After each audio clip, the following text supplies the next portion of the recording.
মাগো, তুমি জানো আমি একটু একটু করে রোজ তুমি হয়ে যাচ্ছি। এই দেখো না, আমিও এখন সব কিছু তোমার মতোই ভুলে যাই। কাঁদতে ভুলে যাই, দুঃখ ভুলে যাই, ভুলে যাই পছন্দের রং কিংবা খাবার। এখন আমার একটা হলেই হলো।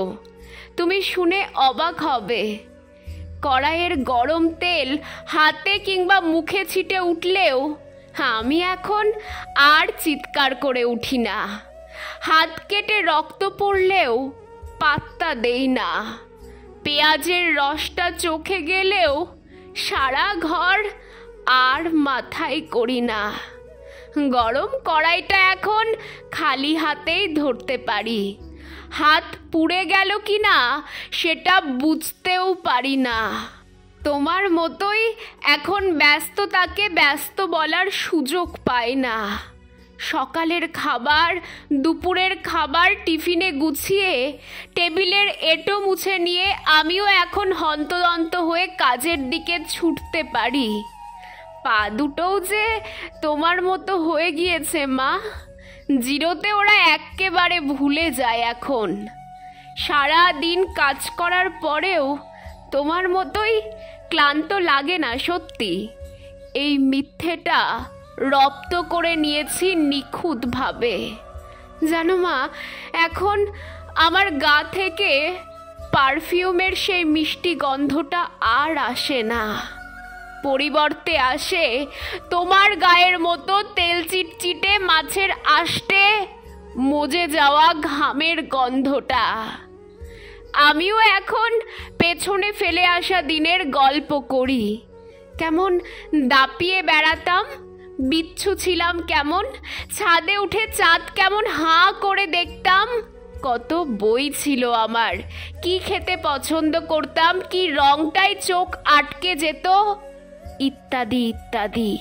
যেভাবে তুমিও আমাকে বলতে কোনো এক ছুটির বিকেল বেলাতে, সেভাবে। আচ্ছা মা, আমার মতো তোমারও কি তখন মনে হতো সেই ইতিহাসের পাতায় ফিরে যেতে, যেখানে সত্যিকারের অর্থে তুমি আছো? জানো, সকাল সকাল এই বিচ্ছিরি অ্যালার্মের শব্দে ঘুম ভাঙলে ভীষণ অসহায় লাগে। তাকিয়ে থাকি ফোনের স্ক্রিনের দিকে বিষণ্ণতায়। মন চায় তোমার ডাকে প্রতিদিন জেগে উঠি। আচ্ছা, এই অসম্ভবকে কিভাবে সম্ভব করতে হয় তোমার কি জানা আছে মা? আমায় বলে দেবে? যখন আমার ভালো লাগতো না, তোমার কোলে মাথা রেখে শুয়ে পড়তাম। তুমি আমার মাথায় হাত বুলিয়ে দিতে। জানো মা, এখন আমি বুঝতে পারি পৃথিবীর সব থেকে বেশি সুখ ছিল আমার মায়ের কোলে। আমার বড্ড ইচ্ছে করে আবার তোমার কোলে গিয়ে শুই, সুখের সাগরে গা এলিয়ে দেই। আমার যে খুব বেশি দরকার ওই সুখটুকুর। জানো মা, তুমি যখন ড্রেসিং টেবিলের সামনে দাঁড়িয়ে চোখে কাজল দিতে, তখন আমি হাঁ করে তোমার দিকে তাকিয়ে থাকতাম। তোমাকে এত সুন্দর লাগতো যে আমার তোমাকে বারবার বলতে ইচ্ছে করতো, মা তুমি সব সময় কাজল দাও না কেন? এখন বুঝি তুমি কেন তোমার প্রিয় কাজল দিতে ভুলে যেতে। মাগো, তোমায় কত কিছু বলতে ইচ্ছে করে, কিন্তু আমি যে কিছু বলতে পারি না তোমায়। খুব মনে পড়ে মা তোমার কথা। নিজের মধ্যেই তোমাকে খুঁজে পেতে চাই বারবার। যখন ও বাড়িতে তোমার কাছে যাই, মনে হয় সারা জীবন তোমার কাছেই থেকে যায়। কিন্তু কি করব, কোনো উপায় নেই যে আমার। আমিও যে তোমার মতোই সংসারী হয়ে উঠেছি।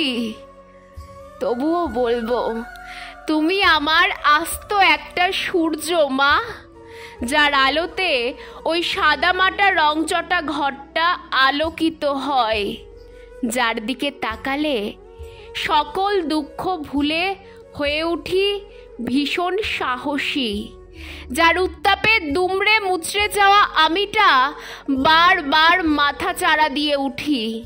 তুমি আছো বলেই ভুলে যাই অবেলার যাতনা, ঘুম না আসা রাত্রিরের শোক, মাথার ব্যামো, অস্থিরতা সব।